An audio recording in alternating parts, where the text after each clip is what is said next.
Buenos días. El tema de la corrupción en Colombia no es un tema nuevo, como es el caso, según los cronistas, en el año 1602, cuando el presidente de la Real Audiencia, Francisco Sandé, se le extraía la módica suma de 6.000 pesos oro. La corona española le había entregado este dinero para que los consignara en las arcas de la Nueva Granada. Tras el hecho, Francisco Sandé muere y su homicida también, de una manera muy extraña, por un aparente envenenamiento. El problema de la corrupción en Colombia data de esa época y posterior se evidencia en tiempos de la independencia, ya que esta lucha no fue una lucha que involucraba a una burguesía, sino más bien fue una lucha de élites criollas que buscaban el retiro del dominio español, buscando posicionarse en esta sociedad. Data un hecho histórico, económico y moral, pues el clientelismo fue y será siempre uno de sus mayores aliados, encarnizados en una lucha personal que no busca satisfacer las necesidades de un pueblo, ni un bien común, sino de un bien particular. Por tanto, es muy bien conocida una frase, la que dice: se obedece pero no se cumple, o como decía el expresidente Turbay Ayala, que era reducir la corrupción a sus justas proporciones, muy típico de un país donde el que la hace no la paga.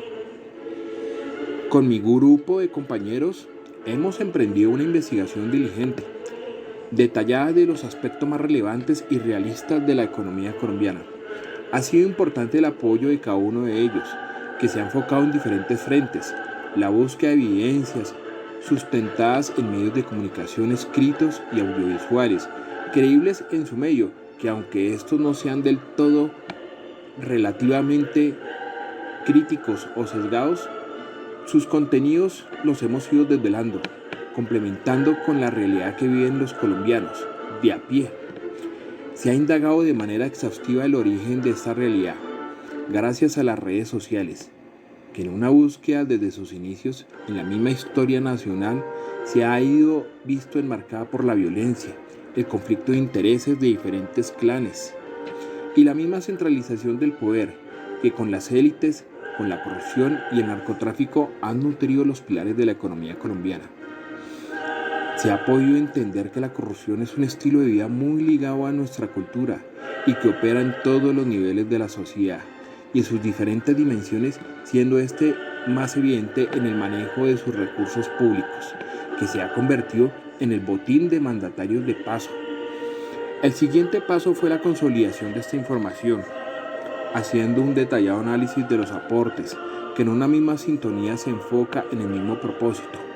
el cual es tener una idea clara y realista y evidenciar el entramado de lo que es la economía nacional.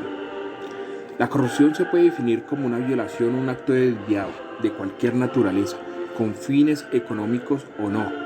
ocasionada por una acción u omisión de los deberes institucionales de quien debería procurar la realización de tales fines de la administración pública y que en su lugar los impide, retarda o dificulta.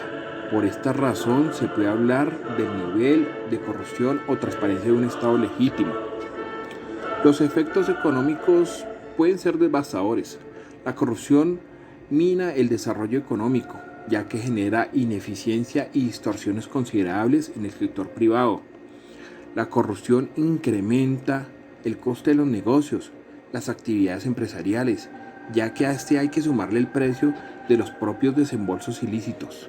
el coste del manejo de las negociaciones con los cargos públicos, el riesgo del incumplimiento de los acuerdos o detección, aunque hay quien argumenta que la corrupción reduce los costes al sortear una posible burocracia excesiva. La disponibilidad de sobornos puede inducir también a cargos públicos a inventar nuevas reglas y retrasos. Allí es donde la corrupción infla el coste de los negocios y distorsiona el terreno del juego. En los últimos días el periodista Félix de Debut fue contundente con su punto de vista y aseguró que es una vergüenza que 73 congresistas encontraron la fórmula perfecta para combatir la corrupción: meter a la cárcel a quien se atreva a decirles corruptos a los corruptos. Lo hace un Congreso con índices de desaprobación históricos y una presidenta de la Cámara acusada por plagio por su universidad.